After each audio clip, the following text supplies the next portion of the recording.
Good morning, everybody, and welcome back to The Walk. Today is Monday, July 28th, and we're starting Hebrews chapter 10 right now. The subtitle for this next section is Christ's Sacrifice Once for All. We started to talk about that on Friday. We're going to continue to be talking about it all through this chapter. It's going to be pointed out over and over and over again. I want to point out there was this analogy between the earthly tabernacle and the heavenly tabernacle. Today we're going to see that earthly tabernacle is called but a shadow. It's a hint of what it will be like when we get to heaven and we are in that most holy place in heaven. Verse 1. For since the law has but a shadow of the good things to come instead of the true form of these realities, it can never, by the same sacrifices that are continually offered every year, make perfect those who draw near.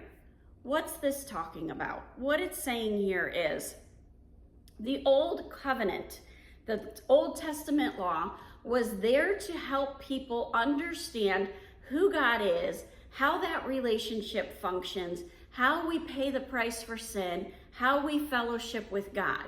It laid a lot of foundation, and all of those pieces pointed to the fact that Jesus was going to be able to pay the price once and for all. Verse 2, otherwise, would they not have ceased to be offered, since the worshipers, having once been cleansed, would no longer have any consciousness of sins? I don't know about you, I had to read that a bunch of times. It didn't quite sink into my brain. Well, the Cultural Study Bible had this to say. The author, once again, plays on the idea that what is perfect need not be changed or supplemented.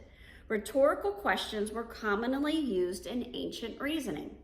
So what the author of Hebrews is basically saying here, it wouldn't have had to be done over and over and over and over again if it were the perfect sacrifice. If there was nothing wrong with it, it would have been a one and done. Well, ironically enough, Jesus' sacrifice was one and done. It was the perfect sacrifice.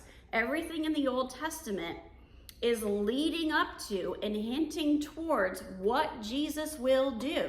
Not just his sacrifice on the cross and his resurrection, but also what he's going to do when he comes back.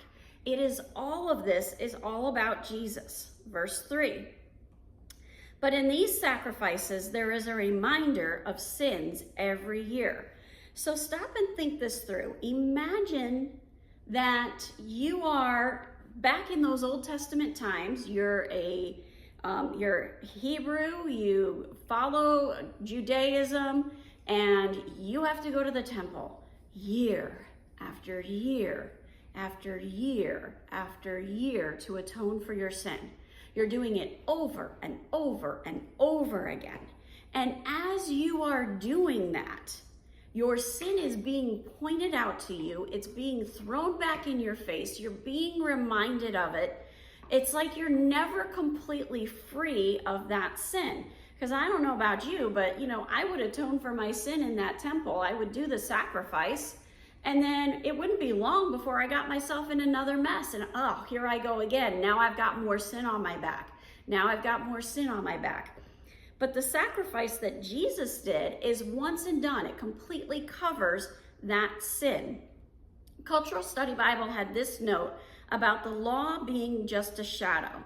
Some philosophers viewed earthly experience as mere shadows of the real world ideas, apprehended by reason alone. More relevant, by this period, many diaspora Jewish thinkers viewed the heavens not as pure and perfect. Arguing from either older assumptions, the writer views the earthly tabernacle as a shadow. It's just a glimpse of what it's like up in heaven, of the heavenly one, while also reflecting the perspective of Jewish apocalyptic writers.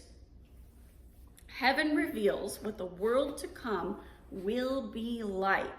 When we see these passages that tell us things about what heaven is going to be like, then we can get a glimpse of what it's going to be like when we get there, what it's going to be like when Christ comes back and sets up that eternal kingdom we're going to see that perfection.